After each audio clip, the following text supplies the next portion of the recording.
कलियाना बिछाना राहों में हम दिल को बिछाने वाले हैं। दोस्तों, आप सभी की अब तक की यूट्यूब चैनल माय फंसे में आप लोगों का स्वागत है। और हमारा नाम मुकेश पाल, जैसे कि आप लोग हमें देख रहे हैं। और आप लोगों का आज जो सिस्टम क्या दिया गया है, आज आपको क्या है, पर्सनालिटी वन का आप लोगों का पढ़ा दिया गया था। वन क्या है, पर्सनालिटी 1.A है। पर्सनालिटी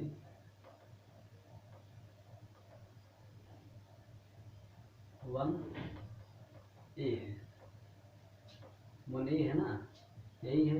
इसका आज आप लोगों का दूसरा सवाल है। क्या होता है, दूसरा है। किताब, यदि आप किताब अभी तक नहीं लिए हैं, किताब अपना NCERT बुक्स उठा लीजिए और कापी कलम लेकर बैठिए और हल करते रहिए, ठीक है। अब देखिए आपका दूसरा सवाल क्या दिया है। इसमें देखिए, दर्शाइए कि कोई भी धनात्मक विषम पूर्णांक, दर्शाइए कि कोई भी धनात्मक विषम पूर्णांक 6q+1 या 6q+3 या 6q+5 के रूप का होता है, जहाँ q कोई पूर्णांक है। कह रहा है जहाँ q कोई पूर्णांक है। इसमें देखिए आप लोगों का दूसरा सवाल है, ठीक। दूसरा क्या है, दूसरा सवाल है। दूसरा क्या दिया गया है, अब कह रहा था दर्शाइए। क्या दर्शाना है, दर्शाना है कि 6q+1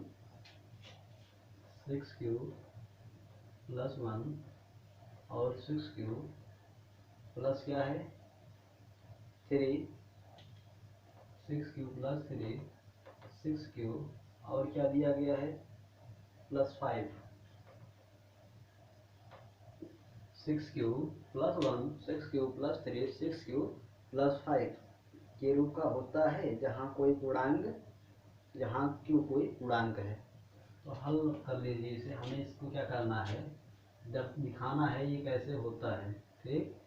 इसको दर्शाना है, मतलब सिद्ध करना है, प्रूव करना है। तो अब यही देखिए, लिखिए हल।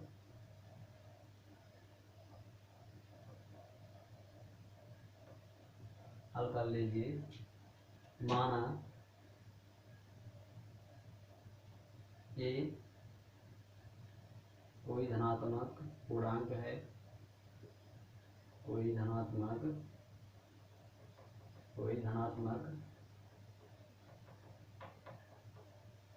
पूर्णांक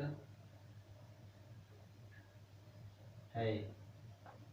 b बराबर क्या दिया गया है, 6 दिया गया है, ठीक। तो आपका होता क्या है, a बराबर bq+1 और 0 is less than r is less than b के, मतलब 0 जो है r से बहुत छोटा है और r जो है b से छोटा है, b से छोटा है। अब देखिए r का मान क्या है, b का मान दिया गया है 6, लिख लीजिए। a बराबर bq+1 है, इसमें क्या दिया गया है, b बराबर देखिए 0, इसलिए क्या है, इसलिए 0 इज लेस देन r, क्या है, b का मान क्या दिया गया है 6 है, ठीक। जब b का मान 6 है तो आप r का मान शेषफल रिमाइंडर निकाल लीजिए, क्या होगा। तो रिमाइंडर आपका 5 दिया गया है, तो निकालिए इसमें। r बराबर 0 1 2 3 4 5। तो आपका r का मान क्या आया, 0 1 2 3 4 5, ठीक। अब देखिए, अब आपको सिद्ध करना था कि 6q+1 6q+3 6q+5 के रूप का होगा। अब देखिए होगा कि नहीं होगा। तो आपका a बराबर क्या है, a बराबर bq+1 है। तो bq+1, ये 1 जो है आपका मान लीजिए आर है, बी क्यू प्लस 1 नहीं है यहाँ पर, सॉरी, बी क्यू यहाँ पर आर है, क्या है, बी क्यू प्लस आर है। तो B Q plus R, R का मान क्या दिया गया है, बी, देखिए बी का मान क्या है, 6 है, हो जाएगा 6Q प्लस 0 बराबर क्या आया, 6Q, क्या आया, 6Q। अब ऐसे निकालिए, ए बराबर 6Q प्लस 1 रखने पर क्या हुआ, आपका मिला 6Q प्लस 1, और एक बराबर आर के स्थान पर 2 रखने पर ए बराबर 6Q प्लस 2, तो 6Q प्लस 2, फिर ए बराबर 6Q प्लस 3 बराबर क्या होगा, 6Q प्लस 3, ए बराबर 6Q प्लस आर बराबर 4 रखने पर तो क्या आया, 6Q प्लस 4। ऐसे आपका ए बराबर 6Q प्लस 5, तो क्या प्राप्त हुआ, 6Q प्लस 5। अब देखिए इसमें कह रहा था कि 6Q plus 1, 6Q plus 3, 6Q plus 5 को दर्शाइए क्या प्राप्त होता है। अब देखिए आपका 6Q प्लस 1 मिला और 6Q प्लस 3 मिल गया, 6Q प्लस 5 मिल गया, तो आपका आंसर सिद्ध हो गया। आप लोग इसको स्क्रीनशॉट डाल लीजिए। और हमें पता है कि पूरा पूरा आप लोगों को 100% समझ में आ रहा है और समझ में आएगा। ठीक, अब दूसरा सवाल देखिए क्या है।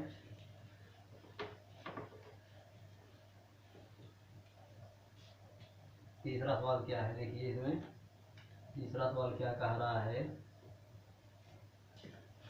कह रहा है किसी परेड में 616 सदस्यों वाली एक सेना की टुकड़ी, क्या दिया है, 616 सदस्यों वाली एक सेना की टुकड़ी को 32 सदस्यों वाली एक आर्मी बैंड से के पीछे मार्च करता है।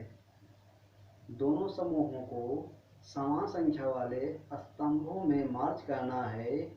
मतलब दोनों समूहों को जो दिया गया है 616 और 32 के सदस्यों को, यदि दोनों समूहों को समान संख्या वाले समूह स्तंभों में मार्च करना है, उन स्तंभों को अधिकतम संख्या क्या है, यही पूछ रहा है, जिससे वे मार्च कर सकते हैं।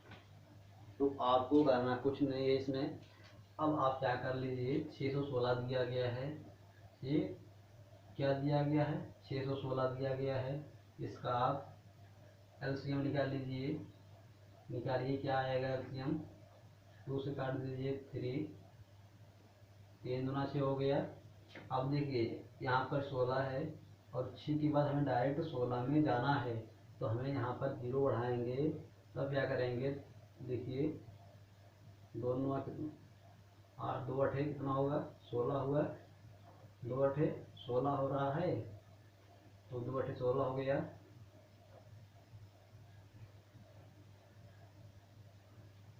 ठीक, 2 8 16।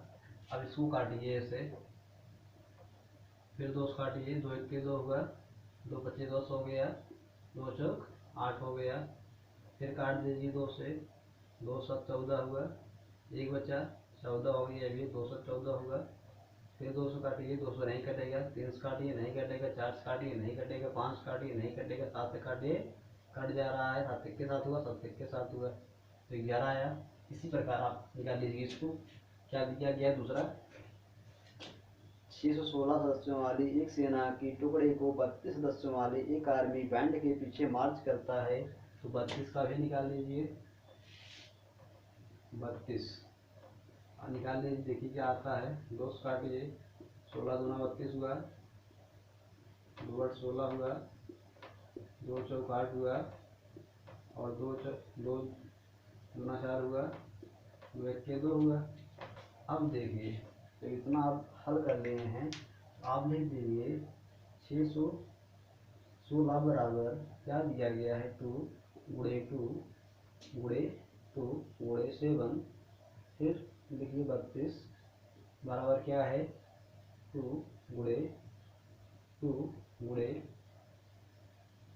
2 गुणे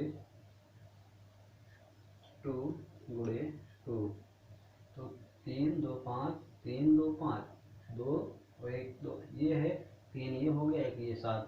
अब इसका आप क्या कर लेंगे, इसका क्या करना है, HCF निकालना है, हाईएस्ट कॉमन फैक्टर निकालना है, महत्तम समापवर्तक। ठीक, और निकाल लीजिए क्या होगा। महत्तम समापवर्तक में देखिए जो जो मिलेगा उसको लिखा जाएगा और बाकी को छोड़ दिया जाएगा। इसलिए 2 2 मिल रहा है, उतार लीजिए, 2 2 मिल रहा है, उतार लीजिए, 2 2 मिल रहा है, उतार लीजिए।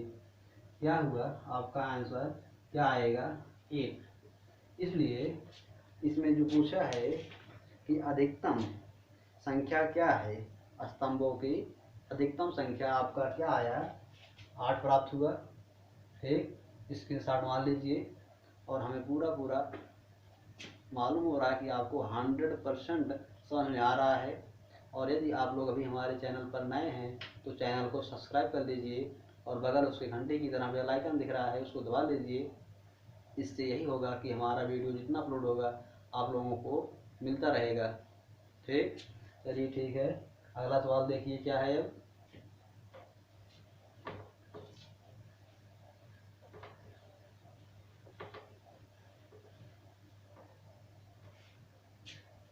अगला सवाल क्या दिया गया है, इसमें दिया है यूक्लिड विभाजन प्रमेयिका का प्रयोग करके दर्शाइए कि किसी धनात्मक पूर्णांक का वर्ग किसी पूर्णांक m के लिए 3m या 3m+1 के रूप में होता है। करना क्या है, इसे जैसे हम दूसरा सवाल बताए थे उसी प्रकार इसको भी हल करना है। ठीक, उसी प्रकार आप इसको हल कर लीजिएगा। ठीक है, अगला सवाल देखिए क्या है, दिया है यूक्लिड विभाजन प्रमेयिका का प्रयोग करके दिखाइए कि किसी धनात्मक पूर्णांक का घन 9m और 9m+1 और 9m+8 के रूप का होता है। तो जो सवाल हम दूसरा बताए थे उसी प्रकार ये 2 सवाल और है, उसको हल कर लीजिएगा आप। ठीक है, और देखिए क्या दिया गया है, इसमें देखिए फिर कह रहा है कि 441, 567 और 693 का HCF ज्ञात करने के लिए यूक्लिड विभाजन एल्गोरिथ्म का प्रयोग कीजिए। ये आपको जो सवाल हमने पहला बताया था उस प्रकार से ये सवाल हल होगा। इसलिए इस चैप्टर को हम समाप्ति करते हैं आप लोगों के सहयोग पर। अब देखिए दूसरा क्या कह रहा है, इसमें देखिए दिया है प्रश्नावली 1.1 भी है। तो हमारा ए समाप्त हो गया, बी चल रहा है। अब बी चल रहा है। ठीक, बी कैसे चल रहा है, अब देखिए बी का पहला सवाल क्या दिया गया है। तो बी का पहला सवाल कह रहा है कि निम्नलिखित संख्याओं को अभाज्य वर्गखंडों के गुणनफल के रूप में व्यक्त कीजिए। मतलब दिया है 140, इसका गुणनखंड निकालना है तो हमें 140 का एलसीएम निकाल लेना है। 2 से काट दीजिए, 2 से 14 हुआ, 0 उतार लीजिए ऐसे, तो फिर काट दीजिए 2 से, 2 3 6 हुआ, फिर काट दीजिए, 2 बचे 10 हो गया। अब देखिए ये इकाई अंक विषम संख्या है तो 2 से नहीं कटेगा, 3 से नहीं कटेगा तो 5 से कटेगा। जब 2 और 3 से नहीं कटेगा तो 5 से ही कटेगा। फिर देखिए 5 काटिए, 5 सते कितना हुआ 35, 5 सते 35 हो गया। तो 7 एक्के क्या हो जाएगा, 7 एक्के 7 हो जाएगा। ठीक, तो आपका इसका वर्गखंड कितना आया, 2 गुणे 2 गुणे 5 गुणे 7। आप इसको चाहे ऐसे करिए और चाहे इसको जो है 2 पावर 2 करके 5 गुणे 7 लिख सकते हैं। ठीक, इसको आप इस तरह से भी लिख सकते हैं। तो यही पूछा था इसमें जो गुणनखंड के रूप में व्यक्त कीजिए। तो आप लोग को समझ में आ रहा है कि ये गुणनखंड के रूप में ही व्यक्त किया गया है और यहाँ पर 7 लिखा गया है। ठीक, तो समझ में आ रहा है। आगे बढ़िए, दूसरा सवाल देखिए क्या कह रहा है।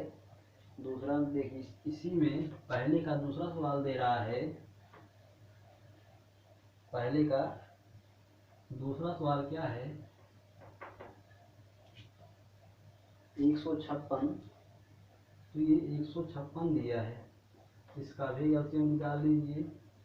2 से काट दीजिए, 2 सते 14 हुआ, एक यहाँ गया 16 ये होगा, 2 अठे 16 हो गया।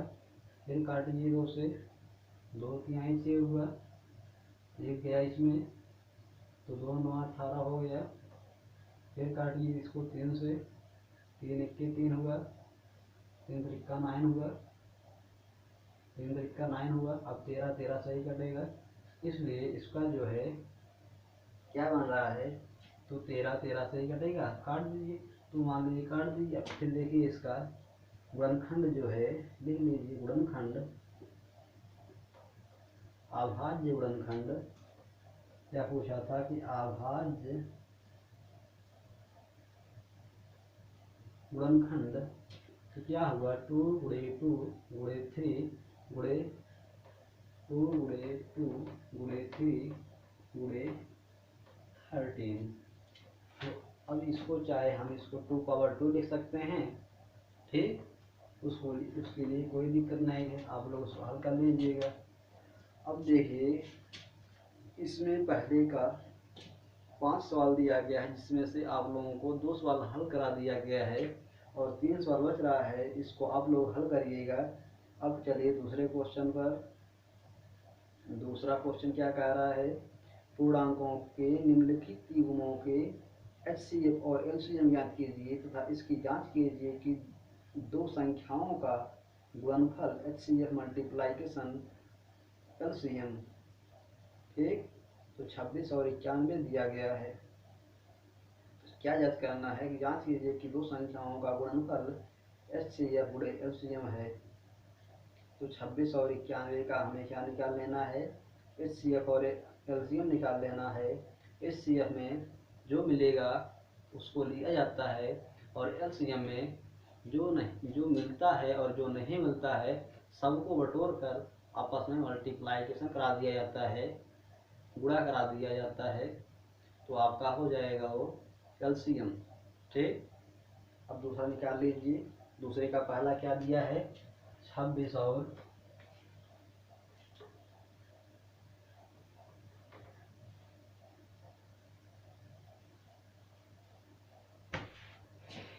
'चलिए ठीक है। तो दूसरा क्वेश्चन आपको अगले वीडियो में दिखा रहे हैं। इस समय कोई सामने से बुला रहा है, देखें कौन है।